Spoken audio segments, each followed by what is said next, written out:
Jadi dia tuh, aku belum tidur, masih tiduran kayak gini, tiba-tiba ada suara, aku masih pengen ngomong sesuatu sama ayah deh, tapi aku udah mati. Jadi si arwah itu bilang kayak gitu. Berarti panjenengan pas ketemu sama cewek itu antara tidur dan tidak ya? Iya, Alam bawah sadar Iya. ya.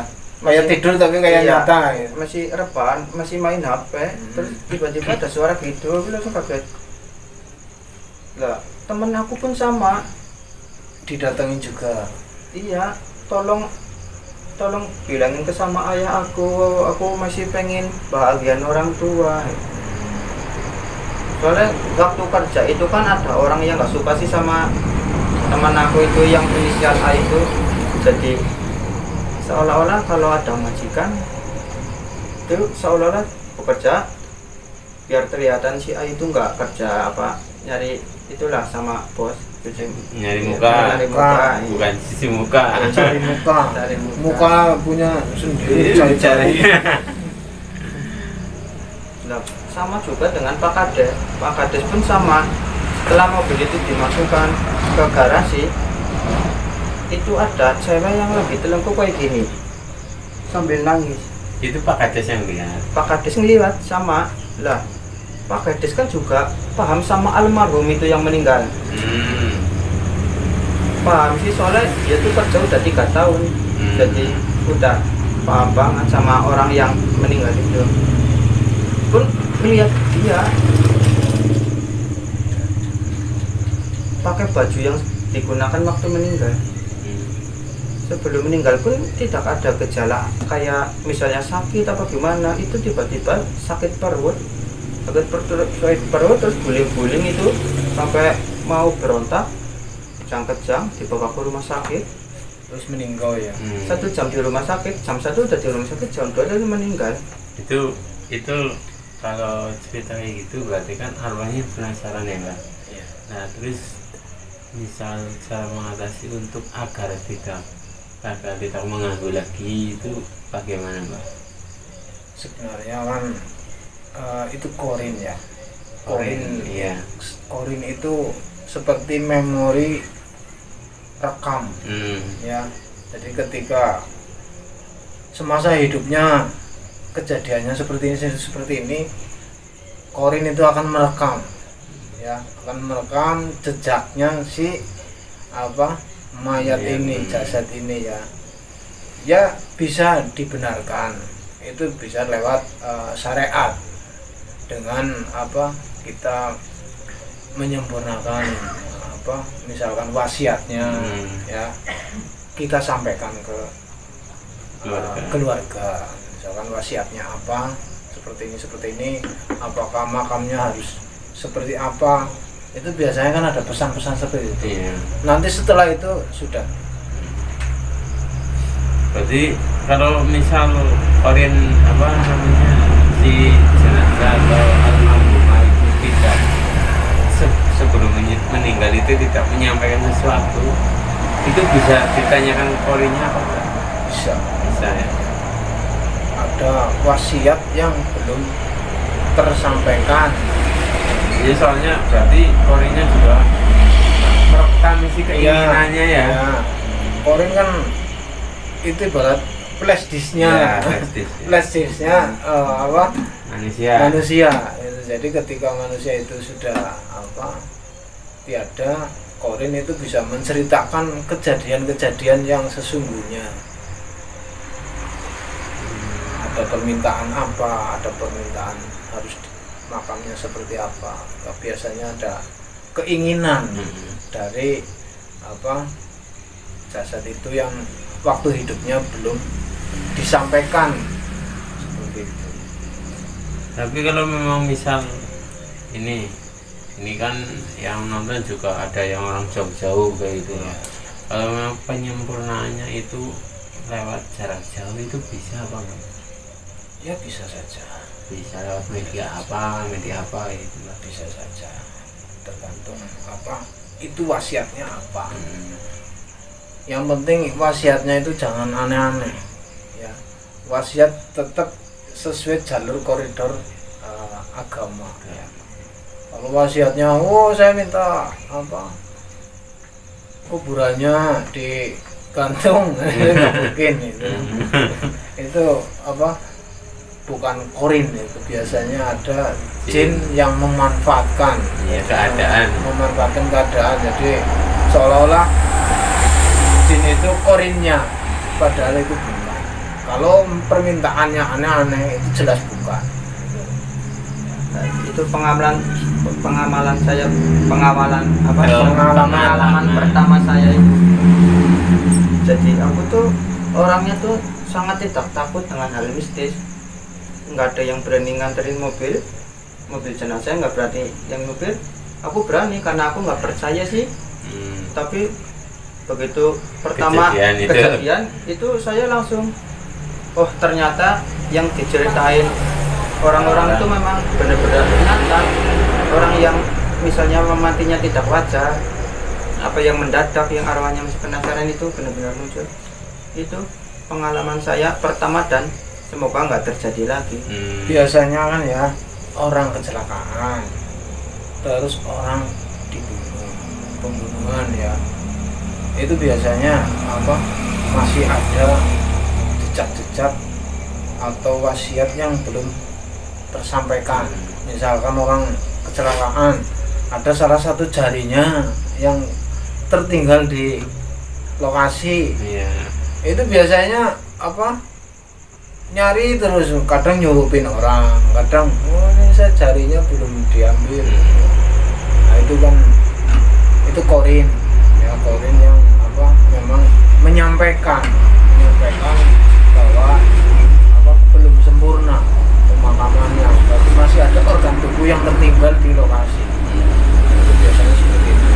Kalau pembunuhan kadang menyampaikan pembunuhnya ini, itu sering banget terjadi seperti itu, menunjukkan si pembunuh itu. Nah ini ada lagi cerita yang lagi viral ya Mbak, itu ada seorang pendeta yang mengaku sebagai nabi terakhir. Katanya sudah dikasih wahyu ya. Ya kan? Ada itu orang Minang apa ya? Iya. Minang.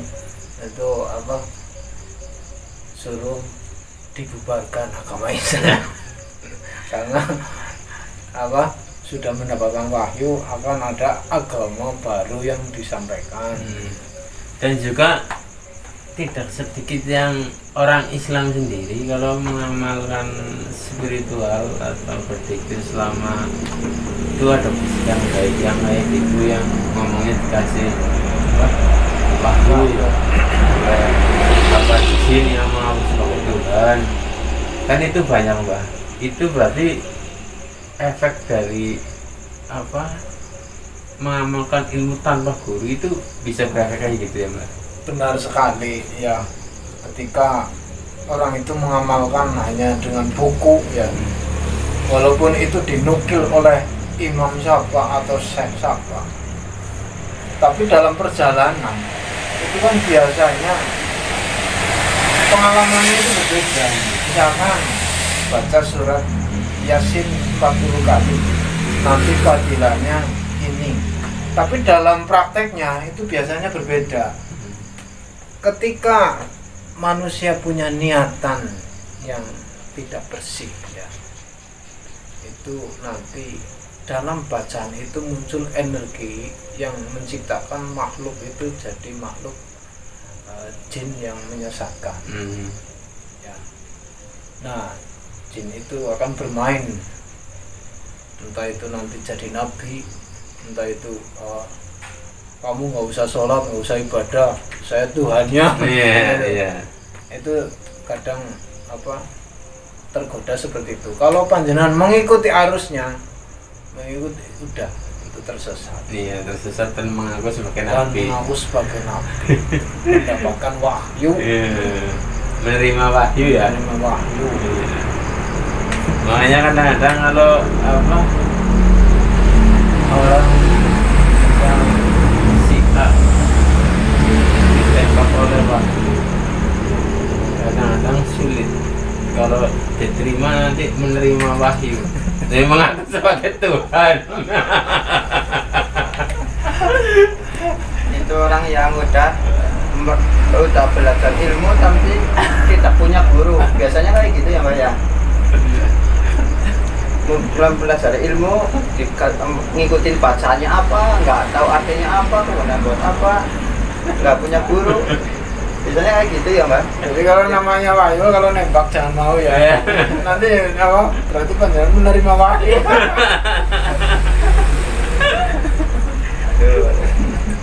Ya makanya kalau punya anak itu diberi nama Rizky aja. Ya. Jadi yang menolak Rizky itu tidak mungkin. Ya. Jadi menerima rezeki. Kayak saya kan namanya Wahyu. Kalau menolak saya berarti nggak mau menerima Wahyu. Ya benar. Itu gimana Makanya ya, Pak? jomblo sampai sekarang kan. Karena orangnya nggak mau menerima Wahyu. Memang ada ya nama-nama yang apa tidak diperbolehkan oleh Islam ada. Misalkan namanya barokah atau aman atau hidayah. Sebenarnya itu apa? Misalkan barokah di rumah ada enggak? Enggak ada. Berarti di rumah itu enggak ada barokah. Itu. Jadi ada nama-nama yang memang tidak apa? Ya tidak dianjurkan lah untuk diterapkan ke orang gitu. Ada barok enggak di rumah? Enggak ada barokah. Barokah lagi mancing. Barokah lagi mancing. Ada barokah di rumah? Secara Nggak tidak ada. langsung itu doa. Jadi nggak apa sebaiknya jangan dipakai nama-nama itu. Lebih baik namanya Rizky ya. Rezeki bagus. Iya. Kalau suka sama cewek, ceweknya nggak mau sama Rizky, berarti ceweknya kan nggak mau nerima Rizky. Bisa nggak punya uang Ya. Padahal Rizky dikasih nggak boleh Rizky nggak ditolak ya. mau sih, tolak ya. Oh, iya. Terkadang kan ada yang orang apalah arti sebuah nama. Nama itu sangat berarti. Karena nama itu doa. Nama adalah doa.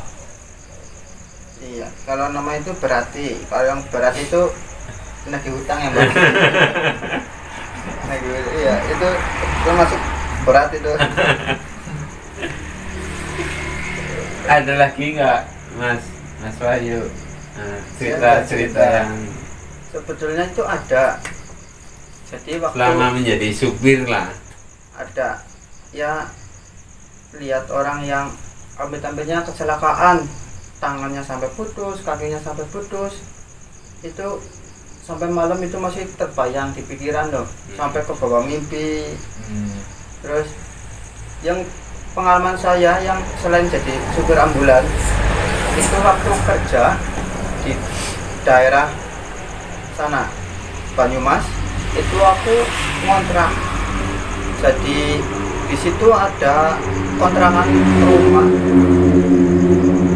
rumah itu ya aslinya ada penghuninya, cuma yang tua udah meninggal, tinggal 2 anak. Lah 2 anak ini ikut sama mbahnya, jadi rumah itu kosong. Terus kebetulan saya lagi nyari kontrakan, suruh ngontrak itu aku kontrak langsung 1 tahun. Langsung bayar 1 tahun. Langsung bayar 1 tahun. Soalnya kerjanya di situ masih lama sih. Ngontrak di situ 1 tahun itu begitu bersih pun udah ada kejanggalan. Terutama itu di kamar mandi, Mbak. Jadi lampu itu 1 hari mati, 1 hari mati. Besok ganti lagi, 1 hari mati lagi. Jadi sering mati lampu di kamar mandi. Aku panggil tukang listrik buat ngecek, siapa tahu ada yang salah. Ternyata benar semua, Mbak. Nah, besoknya diganti itu, tak kira setelah dicek nggak ada apa-apa, sampai 1 minggu itu aman. Di tempat masak itu di dapur, aku kira itu tikus, gelodak-gelodak kan udah biasa. Banyak tikus sih. Nggak taunya itu, Mbak, ada seorang nenek-nenek yang suka itu mainin itu, Mbak, seperti anak kecil lagi masak-masakan.